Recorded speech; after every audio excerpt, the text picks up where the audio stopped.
Passamos a régua no primeiro semestre. Quais foram as ações que surpreenderam e aquelas que deram vexame? E também os BDRs que mais subiram e mais caíram no primeiro semestre deste ano. Tudo isso e muito mais no Cafeína, que começa logo após a vinheta.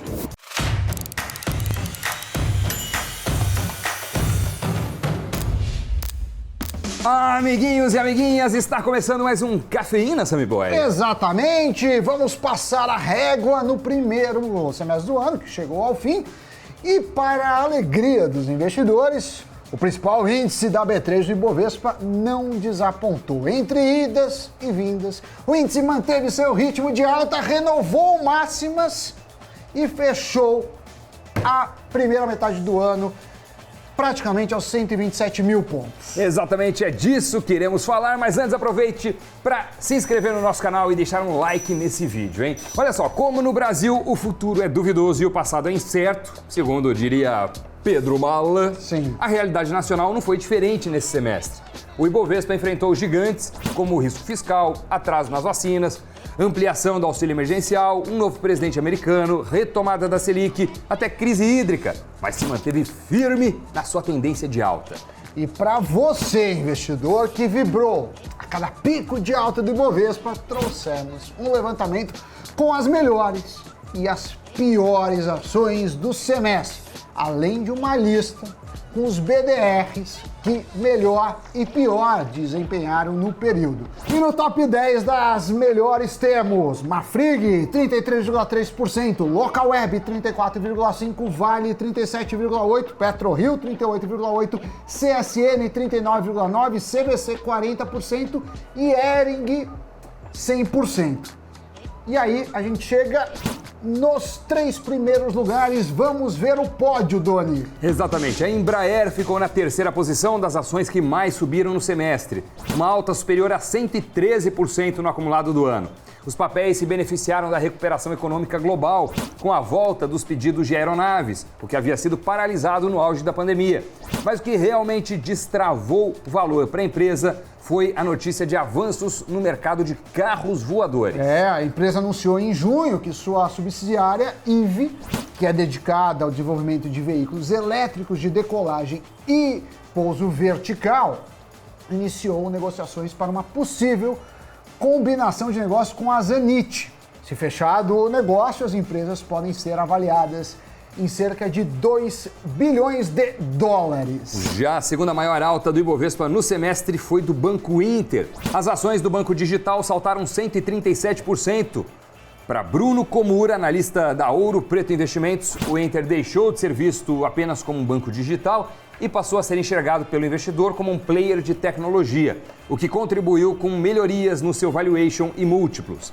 O analista também destacou que o banco conseguiu entregar as metas projetadas, com crescimento e abertura de contas, chegando a 11 milhões de correntistas. O Inter conseguiu monetizar sua base de clientes com oferta de crédito e seus serviços dentro do aplicativo. O banco também avançou no ecossistema de fusões e aquisições com parcerias para complementar suas soluções financeiras. Entre essas, o recente acordo com a Qualicorp e Interseguros. O objetivo é a comercialização de planos de saúde coletivos por adesão e que deve impactar os 11 milhões de clientes do Inter. E não podemos esquecer do anúncio da Stone, das maquininhas, como investidor. Ela deverá investir até 2 bilhões e meio de reais no banco, o que vai resultar em uma fatia de 5%, além de poder indicar um membro para o conselho de administração. Segundo o analista da Ouro Preto, a Stone e o Inter devem formar uma boa dupla. O Banco Inter tem um potencial forte de valorização no segundo semestre, já que mercado de fintechs é um mercado que está cada vez mais aquecido. Prova disso, Sammy Boy, é o aporte recente da Berkshire Hathaway de ninguém mais, ninguém menos que Warren Buffett no Nubank. E também a entrada do JP Morgan no C6 Bank. Tá pegando fogo! Já a que liderou a maior alta do semestre foi ninguém menos que a Braskem.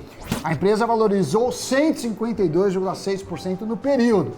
No passado, a empresa sofreu pelo problema geológico e ambiental em Alagoas, que finalizou com um acordo bilionário e o fechamento de minas de exploração de sal.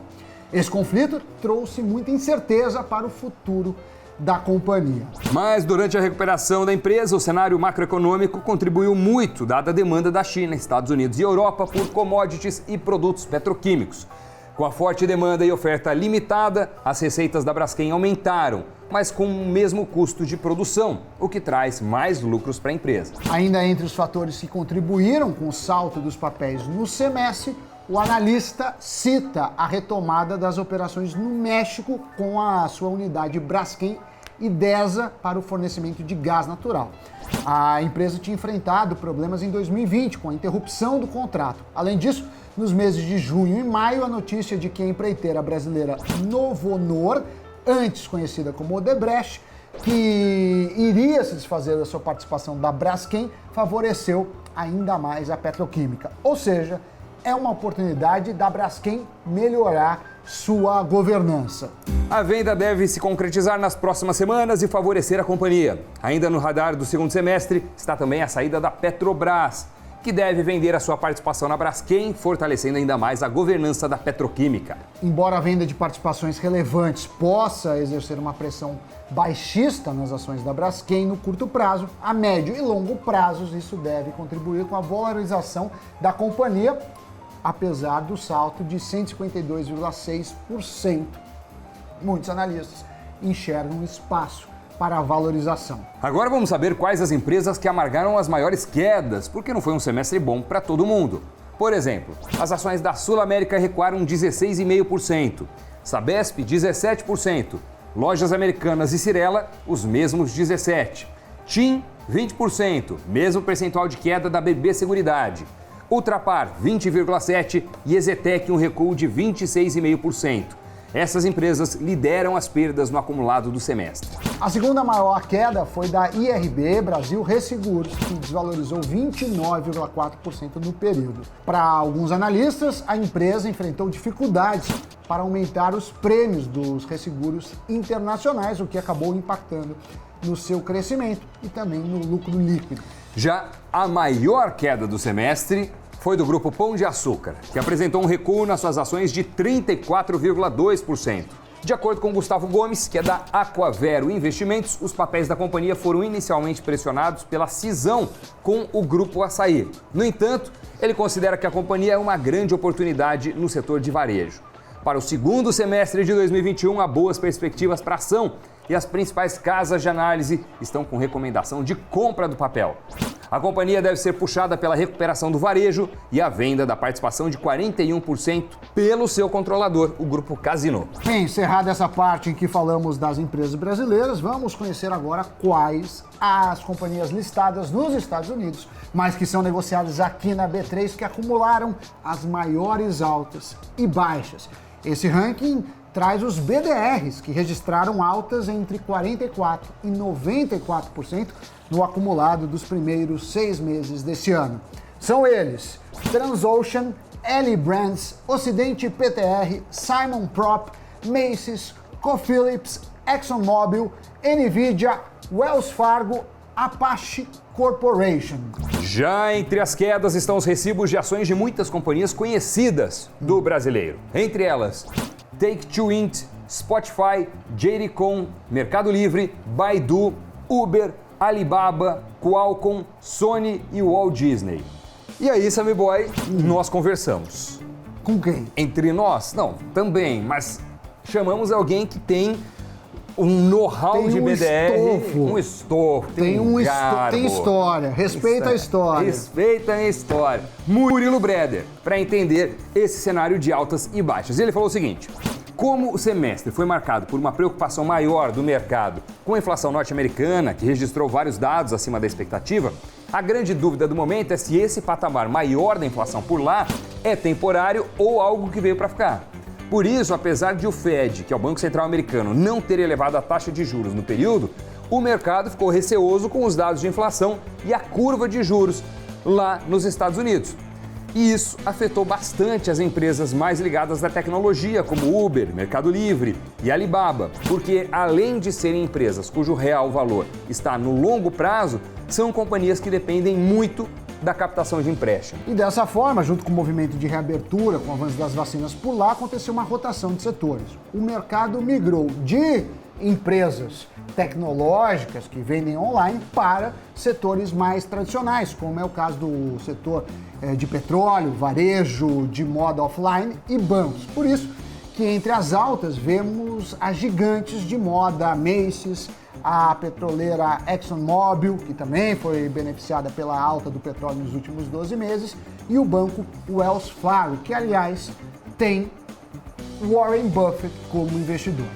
Exatamente, Sammy Boy. Os bancos norte-americanos também se beneficiaram por serem uma proteção aos investidores, já que eles ganham mais com um maior spread bancário em um cenário de juros mais elevados, o que pode acontecer caso a inflação persista e o Fed se veja obrigado a subir os juros mais cedo que o esperado. Bem, se você gostou do programa, não deixe de curtir o canal, compartilhar o vídeo com seus conhecidos, porque amanhã tem mais. Esse é o primeiro programa da série com os melhores investimentos do semestre, certo, Doni? Exatamente, Sammy Boy. É o primeiro dessa série, passa a régua e vamos ver o resultado. Teremos ainda nessa semana os melhores fundos por categoria, os melhores investimentos em renda fixa e também quais os fundos imobiliários que mais renderam aos seus cotistas neste primeiro semestre de 2021.